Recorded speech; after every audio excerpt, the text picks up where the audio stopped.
Next question करते हैं यार।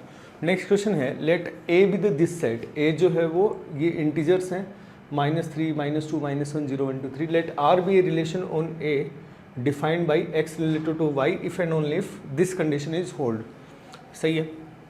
तो हमें बोल रखा है let L be the number of elements in R and मतलब एल जो है वो तो क्या है, इस एल में जो नंबर ऑफ एलिमेंट है वो एल है, और एम जो हो मिनिमम नंबर ऑफ एलिमेंट्स है required to added in R to make it reflexive. मतलब हमें कितने एलिमेंट ऐड करने पड़ेंगे जिससे रिलेशन जो है रिफ्लेक्सिव बन जाए।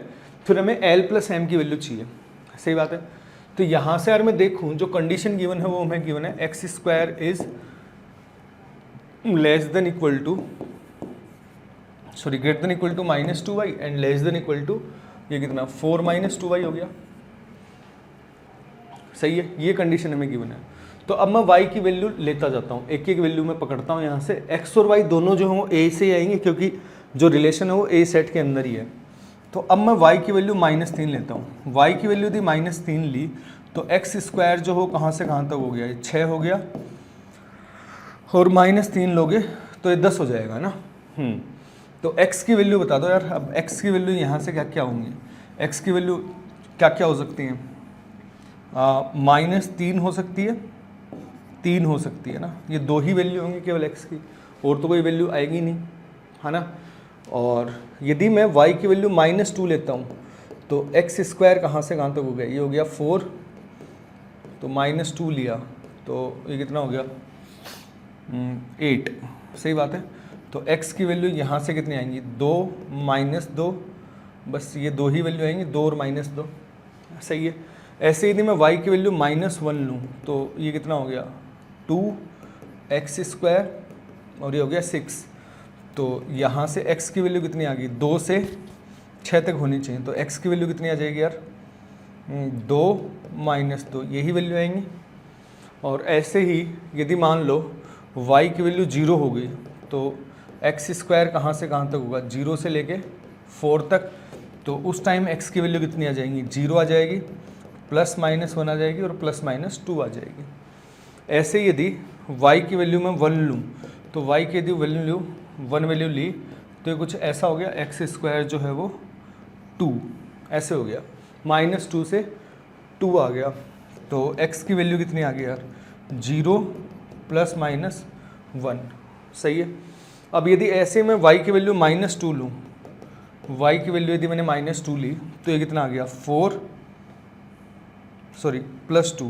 तो +2 लेने से तो आ गया -4, और ये इधर कितना आ गया 0।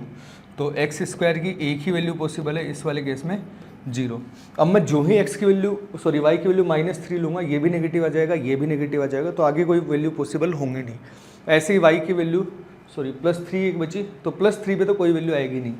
तो इस रिलेशन में कितने एलिमेंट हैं, तो कितने हो गए, 2, 2 4, 2 6, 7, 8, 9, 10, 11, 12, 13, 14, 15। तो जो L की जो वैल्यू है वो कितनी आ गई, 15। इसने बोला था L जो है वो क्या है इस रिलेशन में एलिमेंट्स, तो एलिमेंट टोटल कितने आ गए यार 15।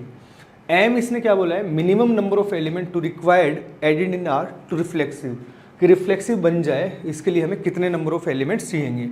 तो रिफ्लेक्सिव के लिए यार कंडीशन क्या होती है कि for all A belongs to set A, जो A, जो है वो इस रिलेशन में होना चाहिए। तो यार देखो, जब y 3 था तो x -3 है, मतलब -3 जो है वो इस रिलेशन में पहले से प्रेजेंट है। y -2 है तो x भी -2 है, तो ये भी इसमें प्रेजेंट है। ठीक है। y -1 है तो x -1 नहीं है अभी, तो मुझे एक तो -1 और -1 ऐड करना पड़ेगा। ये मैं वो लिख रहा हूँ जो हमें ऐड करने पड़ेंगे। सही है। फिर y 0 है तो x 0 है, तो मतलब 0 0 वाला भी पहले से था। 1 है तो y भी, x भी 1 है तो 1 1 वाला भी पहले से प्रेजेंट है। ये 2 है तो मुझे 2 वाला भी चाहिएगा, तो एक 2 2 वाला चाहिए, और एक एलिमेंट और बच गया a का 3 3, वो एलिमेंट और ऐड करना है। मतलब ये 3 एलिमेंट मुझे ऐसे ऐड करने हैं जिससे रिलेशन जो है रिफ्लेक्सिव बन जाएगा। तो m की जो वैल्यू है वो हमें कितनी मिल गई यार, 3। तो हमें l + m चाहिए, तो l + m कितना आ गया 18। तो जो सेकंड आंसर है वो यार करेक्ट आंसर हो जाएगा।